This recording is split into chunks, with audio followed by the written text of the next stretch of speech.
ভালোবাসা খুবই সহজ, তবে ভালোবাসাকে ভালোবেসে ভালো রাখাটা ততটাও সহজ নয়। কেউ থেমে যায় ভালোবাসার জন্য, আর কেউ ভালোবেসে হেঁটে চলে হারিয়ে না যাওয়ার ভয় নিয়েই।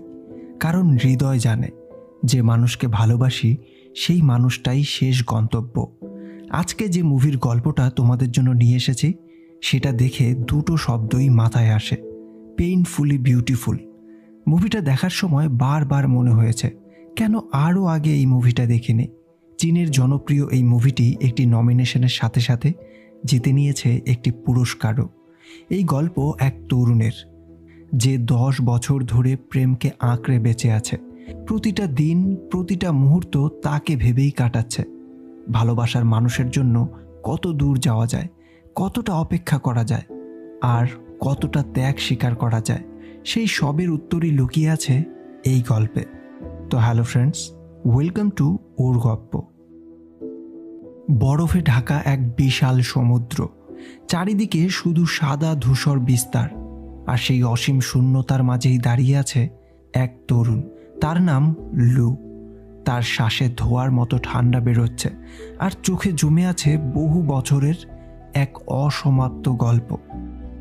আজ তার ভালোবাসার 3650তম দিন। ঠিক 10 বছর আগে স্কুল জীবনে যে মেয়েটিকে প্রথম দেখেছিল, সেই লিংকেই আজও ভালোবাসে সে। সময়ের ব্যবধানে আজ দুজন আলাদা হয়ে গেলেও তাদের হৃদয়ে ভালোবাসার বন্ধন এক বিন্দুও কমেনি। লু ভাবতে থাকে, আগামীকাল আর কেউ আমাদের আলাদা করতে পারবে না। আগামীকাল আমি লিংকে বিয়ে করব। আমাদের বিয়েটা ঠিক সেভাবেই হবে যেমনটা আমরা কল্পনা করেছিলাম। বৃষ্টির দিনে শহরের সব আলো নিভে যাবে, মানুষ ছায়ার মতো দাঁড়িয়ে থাকবে, আর লিং বিয়ের সাদা গাউন পরে পুরো শহর পেরিয়ে আসবে শুধুমাত্র আমার কাছে। লু এই সব কিছু বলেই নিজেকে কল্পনা করছিল। তখনই সে শুনতে পায় সবাই বরকে খুঁজছে। সে এগিয়ে আসতে চায়, কিন্তু তার ড্রেসিং রুমের দরজাটা লক হয়ে যায়। সে কিছুতেই দরজাটা খুলতে পারছিল না। অবশেষে লু দরজা খুলতেই চমকে যায়। দেখতে পায় সে তার বর্তমান জায়গায় ফিরে এসেছে, অর্থাৎ সেই বিশাল বরফের মাঝখানে।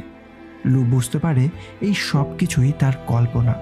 এরপরেই লু তার জীবনের সব থেকে সুন্দর মুহূর্তের কথা মনে করে।